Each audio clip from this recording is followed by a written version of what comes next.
ছাত্রদের পক্ষেও আমি মনে করি যারা যারা ব্যর্থ হয়েছেন এখানে প্রশাসন বলেন, দল বলেন, নেতৃত্বে মন্ত্রী বলেন, যারাই ব্যর্থ হয়েছেন, আমি মাননীয় প্রধানমন্ত্রীর কাছে আমি দাবি জানাবো তাদেরকে আপাতত এই যারা মারা গেছে তাদের বা তাদের পরিবারের পক্ষে দাঁড়ানোর প্রক্রিয়া হিসেবে আমি মনে করি যে এদেরকে কিছু লোককে আপনারা সরাই দিবেন। বল প্রয়োগের কথাটা বলতেছি হচ্ছে গিয়ে প্রথম দিকে শিক্ষার্থীদের আন্দোলন যেটা ছিল, এইটাতে আমার ব্যক্তিগত অপিনিয়ন যে আওয়ামী লীগ এবং সরকারি প্রায় 90% লোক এই যে আন্দোলনটা ছিল সংস্কারের এটার সাথে একমত ছিল। কিন্তু শুক্র শনিবারে আমরা ব্রেক মেরে দিছি।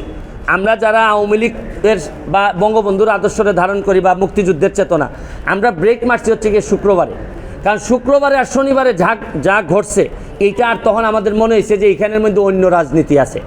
এখন আপনারা যেটা বলতেছেন যে এক্সেসিভ ফোর্স, এরা একটা অহিংস আন্দোলন করতেছে, এখনও একটা ভয় রয়েই গেছে যে এদেরকে ব্যবহার করে আবার কোনো এইরকম যদি আন্দোলন বা এইরকম জ্বালাও পোড়াও যদি শুরু হয়, আপনি কি মনে করেন এই গোয়েন্দা সংস্থা অলরেডি একবার ফেল হয়েছে।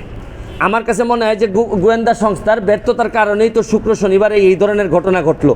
এতগুলা মানুষ বা জামাত শিবির বা এই ধরনের লোকজন এসে এখানে অ্যাটাক করলো, গোয়েন্দা সংস্থার লোকজন জানে না, এটা তো তাদের একটা ব্যর্থতা। এখানেও তো হাত দিতে হবে যে কেন আপনারা জানলেন না, এটার দায়িত্ব তো সরকারের।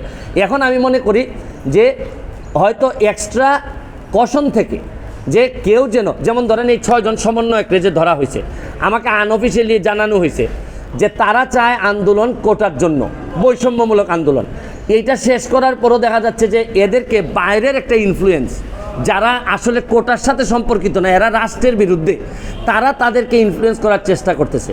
এবং এরা যেহেতু সাধারণ ছাত্রদের প্রতিনিধি, তাদেরকে একটা মানে আমরা যে বলি যে একটা সেফ এনভায়রনমেন্টে রাখার জন্যই এই ডিবি অফিসে রাখা হয়েছিল।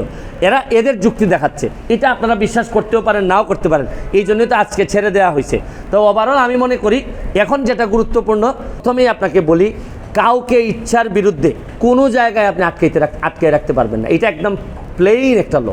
কিন্তু ছাত্রদের পক্ষেও আমি মনে করি যারা যারা ব্যর্থ হয়েছেন এখানে প্রশাসন বলেন, দল বলেন, নেতৃত্বে মন্ত্রী বলেন, যারাই ব্যর্থ হয়েছেন, আমি মাননীয় প্রধানমন্ত্রীর কাছে আমি দাবি জানাবো তাদেরকে আপাতত এই যারা মারা গেছে তাদের বা তাদের পরিবারের পক্ষে দাঁড়ানোর প্রক্রিয়া হিসেবে আমি মনে করি যে এদেরকে কিছু লোককে আপনারা সরাই দিবেন। বাংলাদেশের আইনে আপনি তাকে ইচ্ছার বিরুদ্ধে তাকে নিয়ে যেতে পারবেন না, এটা স্পষ্ট আইন, এটাতে অস্বীকার করার কোনো সুযোগ নাই।